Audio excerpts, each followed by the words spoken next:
अस्सलाम वालेकुम जी। मेरा नाम अरशाद है जी। मैं दिहाड़ीदार आँगा जी। मैं मिस्त्री पीछे ईटा सुटना जी। मेरे 4 बच्चे हैं जी। 4 स्कूले जाते हैं जी। मेरे वास्ते ना उन्होंने 4 बच्चे हैं। मैं दिहाड़ीदार बंदा है। 4 स्कूल जाते। मेरे को बड़ा मसला है दिहाड़ीदार ना। मेरे को ट्यूशन के पैसे नहीं होंगे जी। ट्यूशन पढ़ाना तो स्कूल भी पढ़ाना जी। इन्नी इमदाद मेरे को नहीं है जी। ਤੇ ਬੱਚੇ ਉੱਥੇ ਸਕੂਲੇ ਜਾਂਦੇ ਨੇ ਤੇ ਰੋਜ਼ਾ ਰੱਖਦੇ ਆ ਤੇ ਨਾਲ ਸਾਡੇ ਕੋਲ ਇੰਨਾ ਉਹ ਦੋਵੇਂ ਲੈ ਜਾਂਦੇ ਨੇ ਸਕੂਲਾਂ ਤੇ ਉਹ ਬੱਚੇ ਨਾਲ ਆਉਂਦੇ ਨੇ ਤੇ ਘਰ ਆਣ ਕੇ ਮੇਰੇ ਬੱਚਿਆਂ ਦੇ ਜੀ ਸਾਨੂੰ ਵੀ ਰੋਜ਼ਾ ਰਖਵਾ ਜੀ। ਸਾਡੇ ਵਾਸਤੇ ਜੀ ਨਾ ਸਹਿਰੀ ਨੂੰ ਹੈ ਤੇ ਨਾ ਇਫਤਾਰੀ ਨੂੰ ਜੀ। ਜੇ ਬੱਚੇ ਰੋਂਦੇ ਨੇ ਆਂਦੇ ਨਾ ਅਸੀਂ ਇਫਤਾਰੀ ਕਰਨੀ ਹੈ ਜੀ। ਸਾਡੇ ਮੇਰੇ ਘਰ ਦੀ ਮੇਰੇ ਨਾਲ ਲੜਦੀ ਜਾਂ ਸਾਡੇ ਵਾਸਤੇ ਕੋਈ ਰਾਸ਼ਨ ਲਾਇਆ ਹੋਇਆ ਜੀ।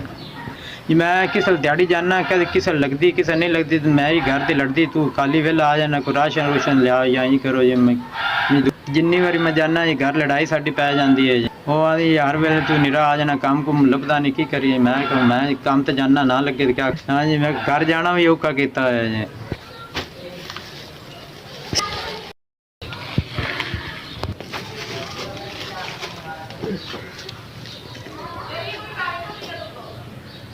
तुसा राशन दिता है अल्लाह ताला थानू बहुत देवे। अल्लाह ताला थानू ना किसी काम की थोड़ ना पावे। अल्लाह ताला थानू ज़्यादा देवे जी।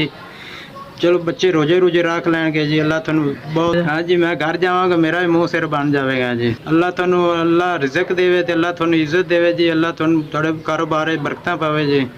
अल्लाह बाजी थानू रंग बखत लावे जी। अल्लाह थानू एक एक नवाले का सवाब देवे जी। बाजी तुसी गरीबां दा ख्याल किया जी। अल्लाह ताला थानू तंदुरुस्ती देवे सेहत देवे जी।